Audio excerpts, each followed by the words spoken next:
Mga katrops, welcome back ulit sa aking channel, Sports Rock PH. At ngayon nga ay pag-uusapan natin ang balitang dapat na nga pong buwagin ng Los Angeles Clippers, ang kanilang superstar duo. Pag-uusapan na rin nga natin dito sa ating panibagong video, ang balitang bagong big man na kukunin nga po agad ng Los Angeles Lakers.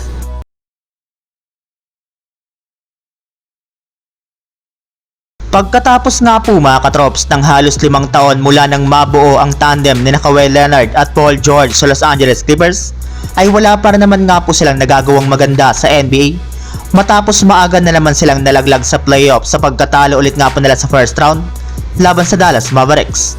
Kaya dahil nga po sa sunod-sunod na pagkakapalpak ng kanilang kampanya, ay mukhang panahon na rin naman nga po upang buwagin na nga po nilang tandem ni Kawhi Leonard at Paul George, since ilang taon na rin naman nga po silang nabibigo bilang kanilang duo.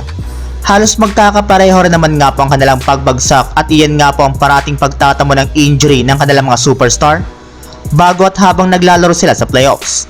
Kaya maaari nga po natanggalin nila ang isa sa kanilang dalawa, kagaya na lamang ni Paul George na meron na lamang natitirang player option at wala pa rin naman nga pong pinipirmahang bagong contract extension sa kanilang kupunan.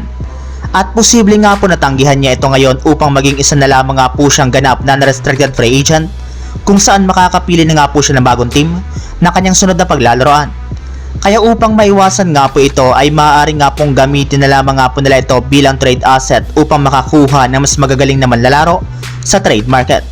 Samantala, pumunta naman tayo sa ating sunod na pag-uusapan sa balitang bagong big man na kukunin nga po agad ng Los Angeles Lakers.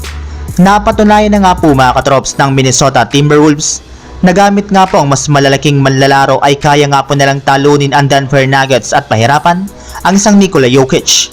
Kaya dahil nga po dyan ay mukhang malinaw na kailangan na nga po talaga ng Lakers na kumuha ng mas malalaking center sa darating na offseason, since ito lang naman nga po nag-iisang paraan upang tuloy na sila maging isang championship team. At ayon nga po sa pinakahuling nilabas na balita, marami rin naman nga po mga big man na pwedeng makuha ng Lakers sa loob ng free agency market, kagaya na lamang ni Jonas Valanciunas.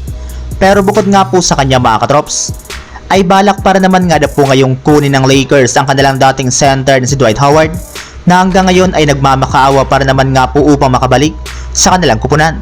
Sa katunayan, mismo ang team owner na nga po ng Lakers ang kinall out nito upang bigyan siya ng at least isang pagkakataon upang mapatunayan ang kanyang sarili sa loob ng NBA sa darating na season.